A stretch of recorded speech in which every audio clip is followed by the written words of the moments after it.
Bienvenidos a un nuevo vídeo de Canalteca. Hoy os traigo un vídeo en el que hace tiempo que estoy trabajando y que muchos de vosotros me habéis pedido.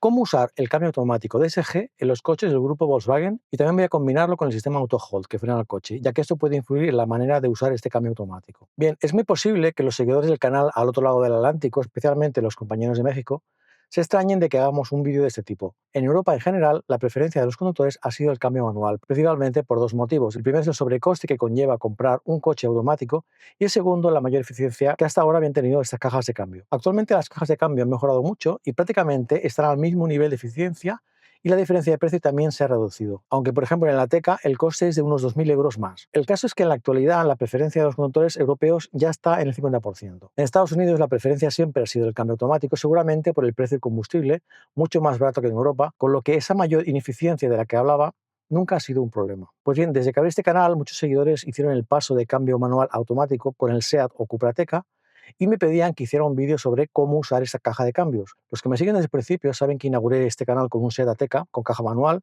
y no ha sido hasta mediados de 2024 que me he pasado al cambio DSG con un Cupra Ateca, con este Cupra Ateca. Este vídeo está principalmente pensado para gente que hace poco que conduce con el cambio automático, pero también explicaré algún truco que también puede interesar a los veteranos del DSG. Lo he organizado por situaciones. La primera es el arranque, luego el inicio de la marcha, llegada a un semáforo, circulación por carretera, aparcamiento, salida del coche, etc. Espero que os guste.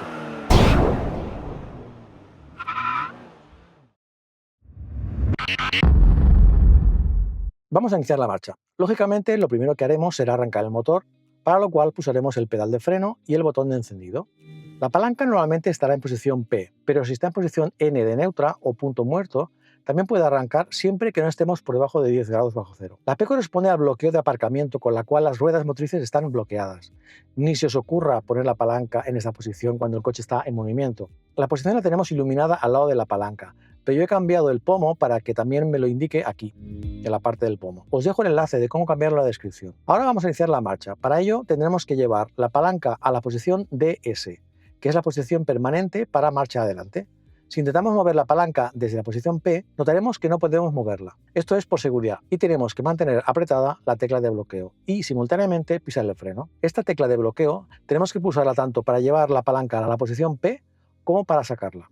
Ahora moveremos la palanca pasando por la posición R de reversa o marcha atrás, y luego por la N de neutra o punto muerto, y el siguiente paso dependerá de cómo hayamos estacionado el coche. Idealmente habremos puesto el freno de mano, freno de estacionamiento, por lo que podemos quitar el pie del freno. Si no hemos puesto el freno de mano, el coche empezará a moverse aunque no estemos acelerando. Yo lo que hago normalmente es mantener el pie en el freno y quitar el freno de mano. Si no tenemos el pie en el freno, no vamos a poderlo quitar. Cuando estoy preparado, levanto el pie del freno y el coche inicia la marcha. En lugar de quitar el freno de mano, nosotros, al ser electrónico, podemos quitarlo automáticamente si aceleramos. Notaremos una leve resistencia, pero enseguida se pone en marcha. Hay quien dice que haciendo esto se gastan antes los frenos. Podría ser, pero yo vendí mi anterior Ateca con 3 años y medio y los frenos estaban casi nuevos. Supongo que también influirá la manera de conducir de cada uno. Ahora llega el momento en que, debido al tráfico o por un semáforo, tenemos que detenernos. Algunos me habéis preguntado si hay que poner el coche en neutra. La neutra no está pensada para esto. Luego hablaremos de la neutra. Al llegar a un semáforo, lógicamente pisaremos el freno, y cuando el coche esté totalmente detenido, se nos plantean dos escenarios dependiendo de si tenemos el auto hold activo o no. Si no lo tenemos activo, tendremos que mantener el pie en el pedal de freno, y para reanudar la marcha tan solo hay que levantar el pie del freno. Si por el contrario tenemos el auto hold activo, al detener el coche, este quedará frenado y podemos levantar el pie del freno sin miedo a que el coche se mueva. Cuando podamos reanudar la marcha, pisaremos el acelerador y el coche empezará a moverse. A mí me gusta más esta segunda opción, ya que me resulta un poco cansado tener todo el rato el pie pisando el freno.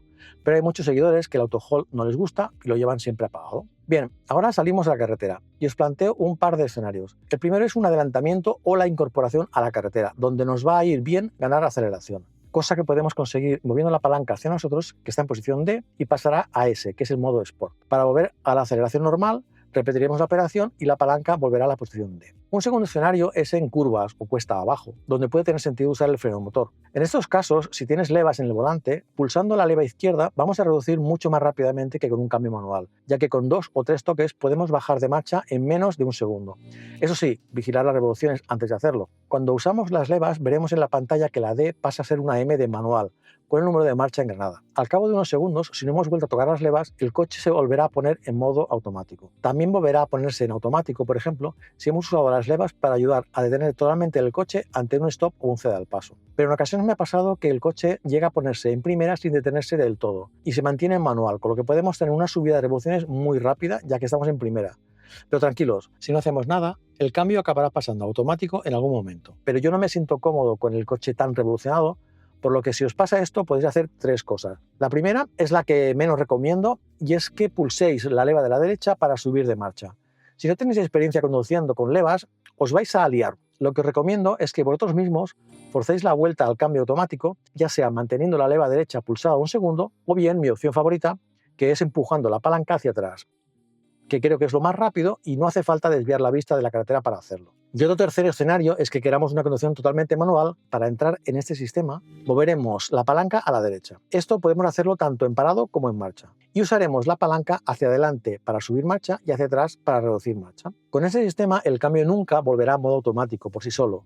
Para volver al cambio automático tendremos que llevar la palanca de nuevo a la posición inicial. Ahora ya hemos llegado a nuestro destino y tenemos que aparcar el coche. Como ya os he comentado antes, yo suelo llevar el auto-hold activo, pero cuando voy a maniobrar a mí me resulta muy molesto que el coche quede frenado en cada maniobra. Por eso normalmente lo quito. Pero si hacéis esto, tenéis que acordaros de volverlo a poner al final, ya que si no lo hacéis, la próxima vez que uséis el coche es posible que no lo recordéis y el coche empieza a moverse por su cuenta. Para poner marcha atrás, pulsamos el botón de la palanca y pasamos de DS a R. En cambio, para volver a D desde R, si lo hacemos rápidamente, no hace falta que pulsemos el botón. Pero si vamos despacio y la palanca permanece más de un segundo en neutra, la palanca se bloqueará. Una vez tenemos el coche aparcado, se nos vuelven a plantear varios escenarios en función de dos cosas: si tenemos el auto-hold activado o no, y si estamos aparcando sobre terreno llano o en pendiente. Supongamos que no tenemos el auto-hold activo. Si estamos en terreno llano, sería suficiente con engranar la posición P de la palanca y técnicamente no sería necesario poner el freno de mano. Pero yo os aconsejo que lo hagáis, ya que, por ejemplo, si estamos aparcados en la calle en una zona pública, puede ocurrir que otro coche aparcando nos golpee, con lo cual las ruedas van a intentar mover el engranaje dentado que está bloqueado por el trinquete, con lo cual hay riesgo de que dañemos la caja de cambios.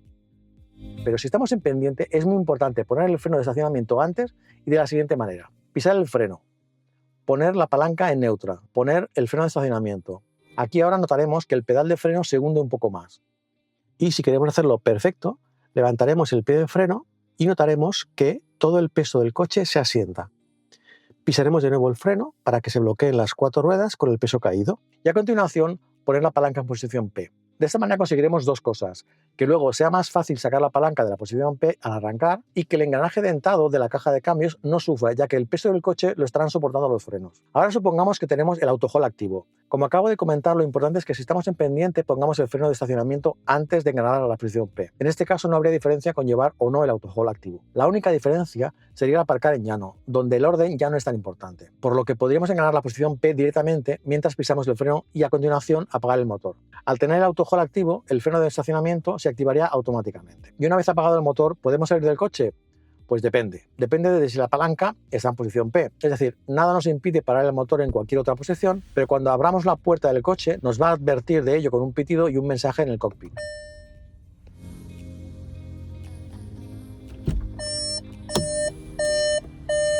Y si pese a esta advertencia salimos del coche, no nos va a dejar bloquear las puertas. O sea que si tenéis una plaza de parking estrecha y habéis pensado en dejar el coche en punto muerto para empujarlo luego, tenéis que dejar el coche con las puertas sin bloquear.